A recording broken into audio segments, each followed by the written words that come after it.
Kamusta mga future kapitbahay? Samahan nyo kami na bisitahin ng isa sa foreclosed na bahay ni Pag-ibig. Nandito ulit kami para sa isa na namang bagong episode ng Murang Bahay. Bago tayo magsimula, kung bago ka pa lang sa aming channel, huwag mong kalimutan na mag-subscribe at click ang bell icon para lagi kang updated sa mga bago naming i-upload. Kami po ay nag-feature ng mga foreclosed na property ni Pag-ibig. Hindi po kami ahente ni Pag-ibig at hindi din kami konektado sa kahit na anong kumpanya. Kagaya nyo lang din kami na naghahanap ng mga foreclosed na bahay na pwede din namin i-bid. Sa panonood ng aming mga vlog, matutulungan namin kayo na maghanap ng mga foreclosed na bahay para naman makasali din kayo sa bidding. Sa mga bago po sa aming channel, welcome po, at sa mga nagbabalik para manood ulit ay welcome back.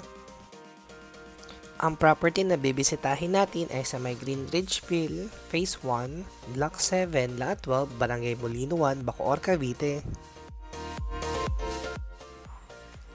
Ang property na ito ay malapit lang sa SM Molino, RFC Molino at Nomo. Yan, so kasalukuyan po natin binabaybay ang GSIS Road. So ang matutumbok po nito ay Molino Road. Yung property na bibisitahin natin is unoccupied. So kagaya ng sinasabi ko lagi, kung meron na kayong authority to move in, pwede na kayo agad lumipat doon. Yan, so hindi naman agad lipat. So pwede na po kayong maglinis, magpintura, mag-repair, yan po. Yan, so nabigyan rin tayo ng pagkakataon na makapasok doon sa loob ng bahay kasi nung pumunta ako, hindi nakalak po yung pintuan. Yan, so mamaya po makikita ninyo yung status ng bahay kung okay pa ba siya o hindi na para sa inyo. Kung gusto mo na makita yung property, pwede mo na siyang i-fast forward. Pero kung gusto mong makita yung daan papunta doon sa bahay mo, pwede mong ituloy-tuloy ang panonood ng vlog na ito.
Yan, so medyo malapit na po tayo dun sa may Greenridgeville.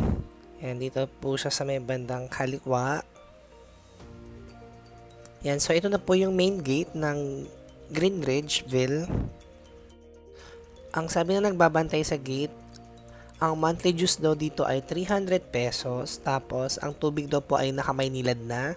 And ang internet daw po dito ay Converge at saka Globe.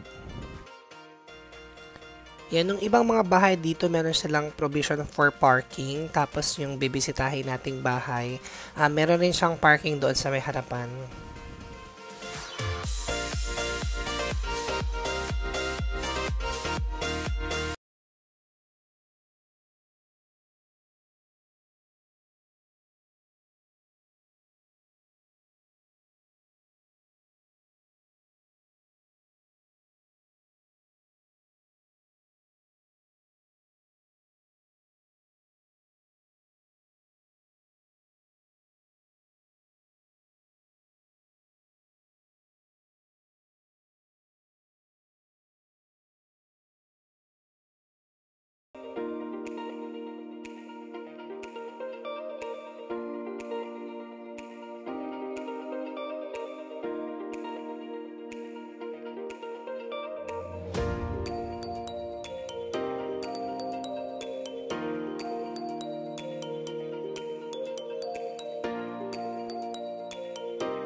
Ito nasa may bandang kaliwa, ito na yung block 7. So ang hinahanap na lang natin ay yung lot 12. Yan, so dun siya sa may tapat ng motor. Yan, so ito na po yung property na hinahanap natin, mga future kapitbahay. Yan, so bago ang lahat, mag-park muna tayo.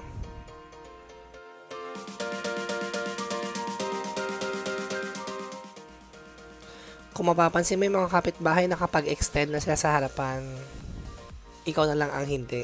Yan, so ito yung mga magiging future kapitbahay mo kung sakaling ikaw ang mananalo dito. Yan, medyo tahimik po ang lugar na ito. Yan, nakapag-extend na po ang inyong mga kapitbahay. May extension na po sila sa harapan, ikaw na lang ang wala. And nung property din, wala pa siyang gate. Yan, so ito ulit ang mga magiging future kapitbahay mo. Yan, so subukan po nating lapitan ng property.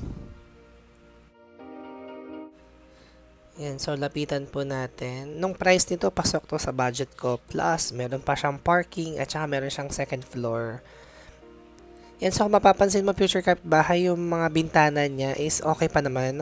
Wala pa yung basag, tapos naka-sliding window na din siya. Yan, yung kisame sa taas ay okay pa po. Wala pang bakas ng mga tulo. So, yung pintuan niya, solid po yan. Napakaganda po. Yan, so silipin natin sa bintana. Yan, naka-sliding window ka na. So, hindi mo na problema ang paglalagay ng bagong sliding window. Yan, so itry po natin. Yan, nakabukas po ang pintuan. Meron na siyang tile sa loob. Kung mapapansin mo rin nung mga wall is nakapintura na rin siya, pero nung mga wall na hindi na ganun siya kaputi or ka-cream yung kulay niya, medyo may dumi-dumi na po yan. Yan, so pasok po tayo. Silipin po natin ng CR. So ito po yung CR niya. Yan, papalitan mo na yung inidoro kasi luma na po yan. Subukan din natin silipin ang laundry area.